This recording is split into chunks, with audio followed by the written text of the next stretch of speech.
এনামুল হাসান, আপনি দেখেছেন আমার ছোট ভাই বাবা মায়ের অনুমতি ছাড়া বিয়ে করে বাসা থেকে চলে যায়। এরপর থেকে বাবা ওর সাথে কথা বলে না।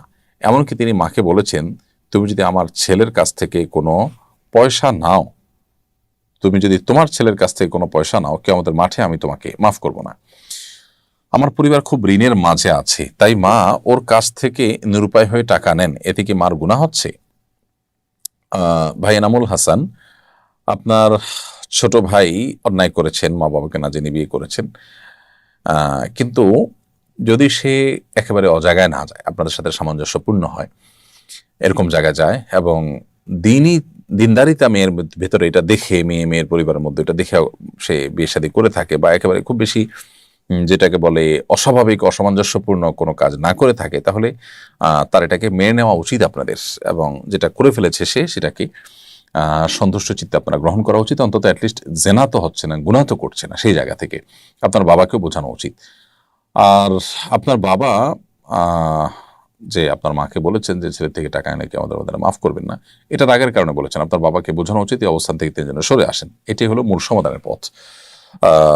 এর বাইরে আপনার মা অবশ্য স্বামী নির্দেশ অমান্য করে সন্তানের কাছ থেকে টাকা নেওয়া উচিত না। সেক্ষেত্রে আপনার মা এবং আপনার বাবাকে কনভিন্স করবেন, বোঝাবেন, আল্লাহর ভয় দেখাবেন যে মানুষকে ক্ষমা করলে আল্লাহ তাকে ক্ষমা করেন, তাকে বোঝাবেন।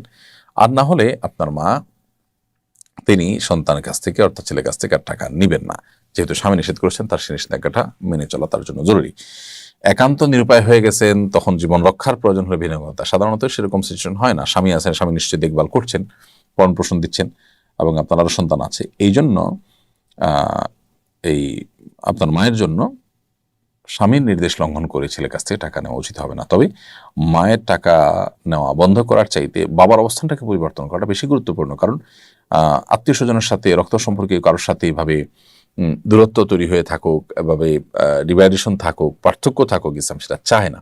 এটা আমাদের ইমান আমলকে ক্ষতিগ্রস্ত করে। সেই জন্য বাবাকে তার অবস্থান থেকে একটু সরিয়ে আনা বা অবনমন করানোর চেষ্টা করা দরকার। শরীফা মিতা, আপনি লিখেছেন আমার স্ত্রীর জন্মদিন ও বিবাহ বার্ষিকী ঘটা করে পালন না করলে সে রাগ করে, এক্ষেত্রে আমার করণীয় কি? শরীফ মিতা, আপনার প্রশ্নের উত্তরে আমরা বলতে চাই যে স্ত্রী যদি তার জন্মবার্ষিকী বা বিবার্ষিকী না পালন করলে দিয়ে নাখোশ হন, তাহলে তাকে আসলে বোঝানো দরকার। এই সমস্ত আনুষ্ঠানিকতা, এগুলোতে বেশিরভাগ ক্ষেত্রে বাইরের লোকজন ইনভলভ হন। সেক্ষেত্রে আপনার স্ত্রীর সৌন্দর্য তারা অবলোকন করেন, সেজেগুজে তাদের সামনে নিজেকে উপস্থাপন করেন। এটা একজন আত্মসম্মান বোধ সম্পন্ন নারী, যিনি বাস্তবতা বুঝেন। অন্য পুরুষরা তাকে দেখে কি চিন্তা করেন, সেই বিষয়টি যিনি জানেন, তার আসলে এ ধরনের কোনো বিষয় তার কোনো আগ্রহের জায়গা বা শখের জায়গা থাকতে পারে না, বা শখের বিষয় হতে পারে না। সেজন্য আপনার স্ত্রীকে আপনার বোঝানো দরকার। সেই সাথে জন্মদিনের সাথে ধর্মবিশ্বাসের একটা বিরাট সম্পর্ক আছে, জন্মদিন উদযাপনের সাথে। তো সেটা তাকে বোঝানো দরকার। যদি একান্ত আপনি না বোঝাইতে পারেন, সেক্ষেত্রে আপনি স্ত্রীর এই রাগের কাছে মাথা নত করে আপনি এই কাজগুলো করতে বাধ্য নন। তিনি রাগ করে থাকতে পারেন, অন্য কোনোভাবে আপনি তাকে কনভিন্স করবেন, তারপর আপনি আপনার অবস্থানে অটল থাকবেন। তবে চেষ্টা করবেন তাকে বুঝিয়ে আপনার আপনার যে অপারগতার জায়গাটা সেটা তাকে বোঝানো এবং সে জায়গা নিয়ে আসা। এক অভিনেত্রীকে তার ভাই তাদের বাবার সম্পত্তিতে সমান অংশ দিয়েছেন। সাম্প্রতিক সময় বিষয়টাকে বিভিন্ন মিডিয়া ভালো উদাহরণ হিসাবে পেশ করছেন। বিষয়টা কিভাবে দেখছেন? দেখুন, অনেক চমকপ্রদ বিষয় আছে যেগুলো দেখতে বেশ সুন্দর, কিন্তু বাস্তবতা বিবর্জিত। বাবার সম্পদে সন্তান হিসাবে ছেলেকে যতটুকু শরীয়ত দিয়েছে, মেয়েকে তার কম দিয়েছে, অর্ধেক দিয়েছে। এখানে সন্তানকে সমান হারে শরীয়ত দেয়নি, কারণ শরীয়ত ন্যায্য অধিকার দিতে চেয়েছে। সমান আর ন্যায্য দেওয়া দুইটা এক জিনিস না। আপনি আপনার বোনকে আপনার বাবার সম্পদে যতটুকু আপনি ভাগ পান সমান হারে দিয়ে দিয়েছেন। এই দিয়ে দেওয়াটা যদি আপনার পক্ষ থেকে স্বেচ্ছায় হয়, সমান কেন, আপনি পুরোটুকু দিয়ে দেন যে আমি নেবই না, সেটা তো ভালো। যদি বোন অভাবী হয় আপনি দিলেন, শরীয়ত নিষেধ করে না। কিন্তু আপনি যদি মনে করেন যে এটা তার প্রাপ্য, এটা তার অধিকার এবং তাকে এটা দেওয়া উচিত, আমি না দিলে জুলুম করব, তাহলে সেক্ষেত্রে আপনার ইমান নিয়ে টানাটানি দেখা দিবে। কারণ বাবা মায়ের সম্পদে তার জন্য শরীয়ত আপনার সমান অংশ রাখে নাই। কেন রাখে নাই? আপনি আপনার স্ত্রীর ভরণ পোষণ করতে বাধ্য, আপনার বোন তার নিজের ভরণ পোষণ এর দায়ভার বহন করতে তিনি বাধ্য নন। শরীয়ত যার খরচ যত বেশি আছে তাকে বেশি বেশি দিতে বলেছে, যার খরচ কম বা খরচ নাই টোটালি তাকে কম দিতে বলেছে। এখানে এই কম দেওয়াটা এটা অবিচার নয়, বৈষম্য নয়, ন্যায্যতা, যখন যেখানে যতটুকু প্রয়োজন। যাদের ফ্যামিলি ব্যবস্থাপনার প্রতি অ্যালার্জি আছে, যারা চায় মানব সভ্যতাই পৃথিবীতে সংকটের মধ্যে পড়ুক, ফ্যামিলি ব্যবস্থাপনা ভেঙে পড়ুক, মানুষের জন্মের হার কমে যাক, তারা মূলত এটাকে প্রমোশন করে। কারণ এর মধ্য দিয়ে একজন নারী তিনি পুরুষের সমান সমান পরিবারে অংশগ্রহণ করবেন অর্থনৈতিকভাবে, এবং এর মাধ্যমে স্বামী স্ত্রীর মধ্যকার এমনি সম্পর্ক ঠুনকো হয়ে যাচ্ছে আমাদের সমাজে, সেটা আরও ঠুনকো হবে। আমরা দেখি পৃথিবীর উন্নত দেশগুলোতে কি অবস্থা হয়ে গেছে পরিবার ব্যবস্থাগুলো, সবাই যার যার জায়গায় অতি স্বাধীনতা এটা ভোগ করার ফলে যেটা হয়েছে যে তাদের মধ্যে দাম্পত্য জীবনের সুখ, তারপরে তাদের পরস্পরের প্রতি ভালোবাসা এবং সন্তান গ্রহণ করা, একটা সুন্দর সংসার গড়ে তোলা, এগুলোর প্রয়োজনে তারা অনুভব করে না। প্রত্যেকে যার যার নিজেকে স্বয়ংসম্পূর্ণ মনে করে এবং তিনি তথাকথিত লাইফকে এনজয় করার নামে এগুলো করেন, যদিও প্রকৃত এনজয় হয় পারিবারিক ব্যবস্থাপনার মাধ্যমে। সেজন্য অভিনেত্রীর ভাই তাকে বাবার সম্পত্তিতে সমান দিয়ে তিনি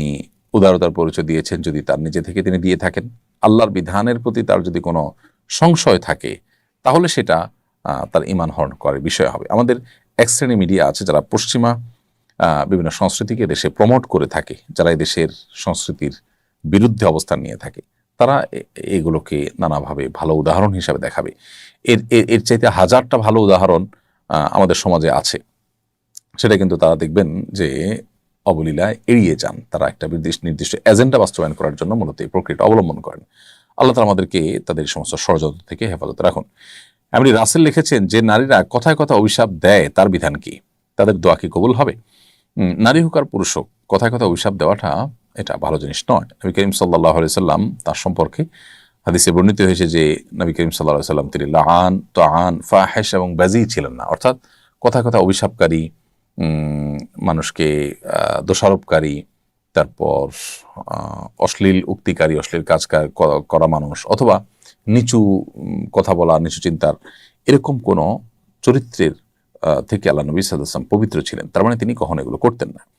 তো সেজন্য কোনো নারী হোক আর কোনো পুরুষ হোক, যিনি কথা কথা মানুষকে অভিশাপ দেন, তিনি অবশ্যই গুনাহগার, তিনি অবশ্যই পাপিষ্ঠ, এবং এটা অভিশাপ দেওয়াটা একটা গুনাহ। মানুষের প্রতি আপনি কোনো কারণে অসন্তুষ্ট হয়ে আপনি যদি কিছু তাকে ভর্ৎসনা করতে চান, তাহলে এমন শব্দ বলবেন যেটাতে অভিশাপ নেই বরং দোয়া আছে। যেমন একজন মানুষ খারাপ কাজ করছে, আল্লাহ তোমাকে হেদায়েত দান করো, তুমি খারাপ কাজ থেকে ফিরে আসো, এটা উৎসাহ প্রকাশ করে মানুষ বলতে পারে। কিন্তু যদি আপনি তাকে বদদোয়া দেন, তাহলে সেক্ষেত্রে আপনি নিজেই গুনাহগার হবেন। অতএব এটা নারী পুরুষ সবার জন্য সমান। কিন্তু এর মানে এই না যে অভিশাপ দিলে তার দোয়া কবুল হবে না, এমন কোনো কথা কোরআন হাদিসে কোথাও নেই। তবে পাপিষ্ঠ হওয়ার কারণে আল্লাহর রহমত থেকে তিনি বঞ্চিত হবেন, সেটা তো বলাই ভালো।